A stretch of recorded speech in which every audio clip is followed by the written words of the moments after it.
PD Ultraman Battle Collection 64 is compatible with the N64 Transfer Pak. Before explaining how the Transfer Pak feature works, you need to know what this Japanese exclusive game is. So here you go. Here's about 10 to 15 seconds of the game with unedited footage. Enjoy!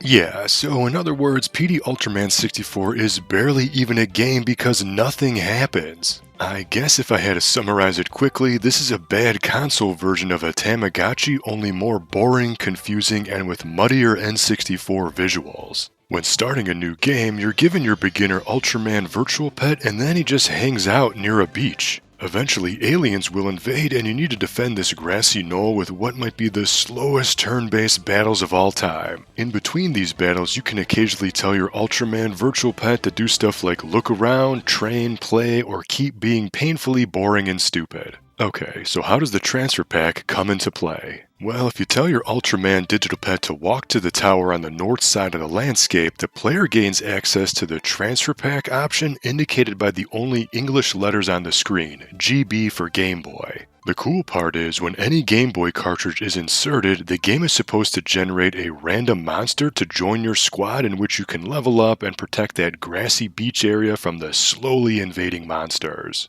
To be honest, this sounds really cool on paper. Any Game Boy cart can give you a new monster to add to your Pokédex. However, this completely falls apart because from the dozen carts I tested, I was only able to spawn this stupid green slug. I tried original gray Game Boy cartridges, clear Game Boy Color carts, Rumble carts, Japanese games, hybrid black carts, Kirby Tilt and Tumble, they all gave me the same green slug. The only time I was able to generate a non-slug was when I used this yellow Japan-exclusive Tamagotchi game. But instead of getting a cool monster, all I got was this freaking yellow variant of dumb Ultraman. Then when I tried this white Japan-exclusive Tamagotchi game, I got a yellow variant Ultraman number 2.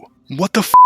The worst part, in addition to owning different GB carts, the player needs to spend 1,000 in-game currency points per Transfer Pak summoning. When you start a new game, the game gives you 2,000 bucks so you can conjure 2 monsters without suffering through hours of the most boring gameplay ever made. I'm frustrated because I spent so much time scanning these games, then restarting to try again, only to get the same green slug-related results. PD Ultraman 64 is such a weird junk game. In fact, this might be the only N64 game to not use the analog stick and Z button. The entire game is navigated by accessing the menu with the D-pad and face buttons, while the C buttons rotate the camera, so now you can watch your Ultraman virtual pets do nothing from 45-degree angles. It's also very much in Japanese, so English speakers will have a hard time playing this one, not that you would want to. This is horribly disappointing because the Transfer Pak feature in this nothing happening simulator sounds pretty awesome on paper. Insert different Game Boy cartridges to generate one of 100 different creatures to add to your party, just like how Monster Rancher on PSOne created monsters by spinning any CD you had. But it totally falls apart when the gameplay is this boring and you can only initiate slug-on-slug battles. If you played PD Ultraman using the Transfer Pak, leave a note in the comments if you were able to generate anything else besides slug-related monsters or colored variants of Ultraman. Maybe we can get some type of list together as a community. But what do you think? Have you played PD Ultraman 64? Have you ever used the Transfer Pak? And what's the most boring slug-related game you ever played? Let me know in the comments. And for tons of linkable content and weird gaming communication features you never played for yourself, see the links to my dedicated playlist in the description. And I also have a Patreon if you want to help support my work. Until next time, thank you for watching and game on!